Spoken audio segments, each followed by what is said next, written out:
कहा जाता है कि शब्द इंसान को समृद्ध बनाते हैं। वीर, योद्धा, महान और शहीद, ये कुछ ऐसे शब्द हैं जिनके बाद आने वाला नाम अपने आप में बड़ा और प्रभावशाली नजर आने लगता है। ऐसा ही एक अंग्रेजी शब्द है सुपरस्टार, जिसे अक्सर अभिनेताओं के रुतबे को परिभाषित करने के लिए प्रयोग किया जाता है। लेकिन जब यही शब्द राजेश खन्ना के लिए प्रयोग किया जाता है तो इस शब्द के मायने बदल जाते हैं। ऐसा कहा जा सकता है कि राजेश खन्ना के नाम से इस शब्द का वजूद तय होता है, लेकिन अपने सिनेमाई सफर के आखिरी दौर में यही शब्द राजेश खन्ना को कचोटने लगा था। जिस शब्द और पद के बारे में सुनकर राजेश खन्ना इतराया करते थे, वही शब्द और पद राजेश खन्ना से छीन लिया गया था। तो आज के इस एपिसोड में हम राजेश खन्ना के उसी दौर की बात करने वाले हैं जिसे इंसान के बदलते समय की तस्वीर का सबसे बड़ा गवाह माना जा सकता है। दिसंबर 1942 को पंजाब में पैदा हुए जतिन खन्ना यानी राजेश खन्ना ने अपनी फिल्मी सफर की शुरुआत 1966 में आई फिल्म आखिरी खत से की थी। और इसे इत्तेफाक कहे या कुछ और, लेकिन इसी फिल्म को भारत की तरफ से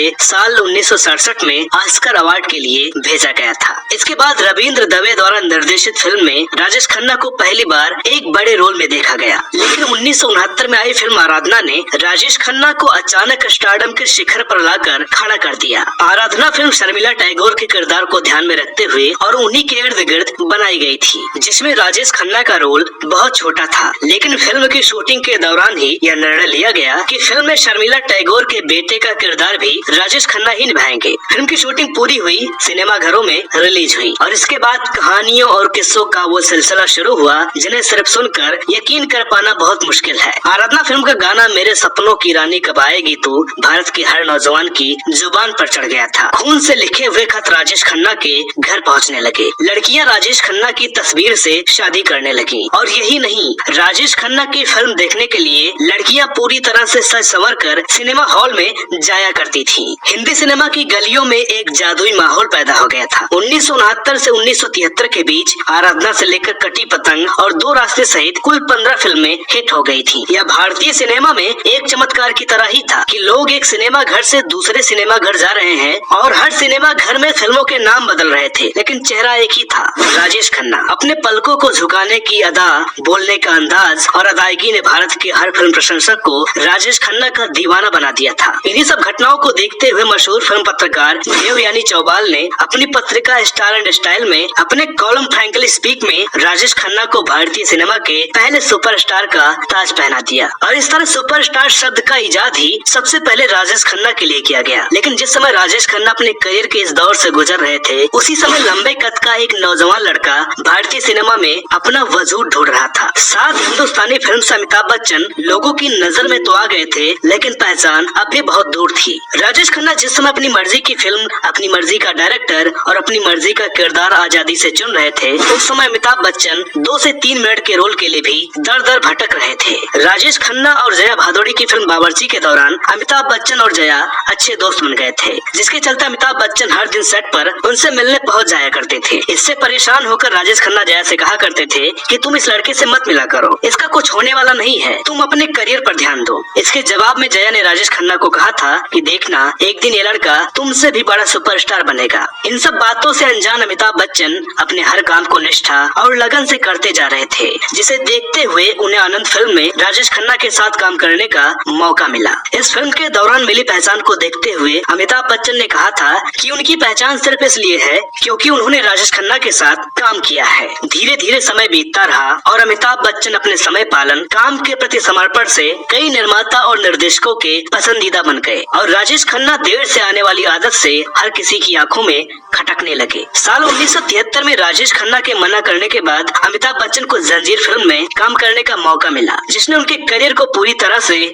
बदल कर रख दिया। एंग्री एंगमैन के किरदार का हर संवाद लोगों की जुबान पर चढ़ गया था और सिनेमा के हर गली कूचे में अमिताभ बच्चन का नाम गूंजने लगा था। इस फिल्म के बाद हर किसी ने यह मान लिया था कि हिंदी सिनेमा को अपना अगला सुपरस्टार मिल गया है। इसी दौरान एक बार फिर अमिताभ बच्चन और राजेश खन्ना को फिल्म नमक हराम में एक साथ काम करने करने का मौका मिला। यह फिल्म देखने के बाद राजेश खन्ना ने भी कह दिया था कि अब मेरे तख्त का वारिस मुझे और फिल्म इंडस्ट्री को मिल गया है। फिल्म प्रशंसकों और राजेश खन्ना की इस बात को अगले साल हुए फिल्म अवार्ड शोज ने भी सही साबित कर दिया। 1974 में आयोजित हुए फिल्म अवार्ड समारोह में बेस्ट एक्टर का अवार्ड ऋषि कपूर को मिला था, जिसके लिए ऋषि कपूर ने कहा था कि यह अवार्ड उन्होंने खरीदा था और उस अवार्ड पर अमिताभ बच्चन का ही हक था। इसके अलावा बेस्ट सपोर्टिंग एक्टर का अवार्ड अमिताभ बच्चन को मिला था। यह बदलाव सिनेमा से बाहर आम लोगों के बीच भी देखा जाने लगा था। यहाँ तक कि नाइयों की दुकान में राजेश खन्ना कट के लिए 2 रुपए और अमिताभ बच्चन कट के लिए 3.5 रुपए लिए जाने लगे थे। जंजीर के बाद शोले और दीवार जैसी फिल्मों ने हिंदी सिनेमा में रोमांटिक फिल्मों का दौर खत्म कर दिया था। ऊपर आका और नीचे काका के नारे लगाने वाले प्रोड्यूसरों की कतार अब धीरे धीरे राजेश खन्ना के दरवाजे से खत्म होने लगी थी। 1982 में वो मौका भी आया जब राजेश खन्ना ने अपनी आंखों से अपने स्टारडम को खुद से अलग होते हुए देखा।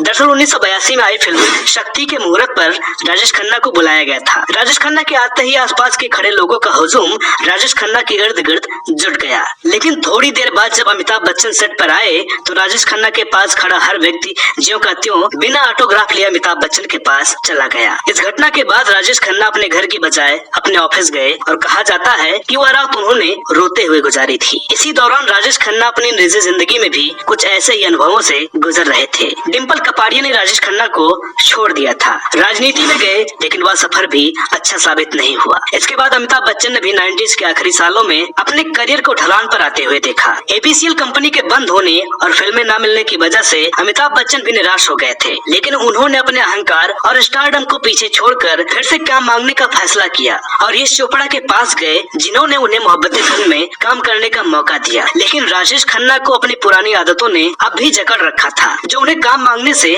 मना कर रही थी और उनकी इसी आदत के चलते मिस्टर इंडिया जैसी फिल्म से भी उन्हें हाथ धोना पड़ा। इसके बाद राजेश खन्ना की दिनचर्या का अधिकतर समय शराब के साथ गुजरने लगा। साल 2005 के दौरान राजेश खन्ना उस समय पूरी तरह से टूट गए थे जब उनके घर आशीर्वाद को इनकम टैक्स डिपार्टमेंट ने सील कर दिया था। इन सब बातों को देखते हुए राजेश खन्ना ने टीवी की दुनिया से वापसी करने का मन बनाया, लेकिन उनकी एक शर्त थी कि उन्हें उतने रुपए मिलने चाहिए जितने अमिताभ बच्चन को केबीसी के लिए मिलते हैं। बिग बॉस ने उनकी इस शर्त को मान भी लिया था, लेकिन अंतिम मौके पर अक्षय कुमार के कहने पर राजेश खन्ना ने बिग बॉस में जाने से मना कर दिया। इसके बाद राजेश खन्ना को वफा जैसी फिल्मों और पंखे के विज्ञापन करते हुए देखा गया। भारतीय सिनेमा के पहले सुपरस्टार को बदहाली और बेचारगी में देखना काफी कष्टदायक था, लेकिन ये रास्ता भी राजेश खन्ना ने खुद ही अपने लिए चुना था। प्रशंसा और प्रशंसकों से घिरे रहने की लालसा और ज्यादा से ज्यादा काम करने की आदत उन्हें इस मोड़ पर लाई थी जहां उनके पास कुछ नहीं था। साल 2005 में फिल्म फेयर ने राजेश खन्ना को लाइफ टाइम अचीवमेंट अवार्ड के लिए चुना,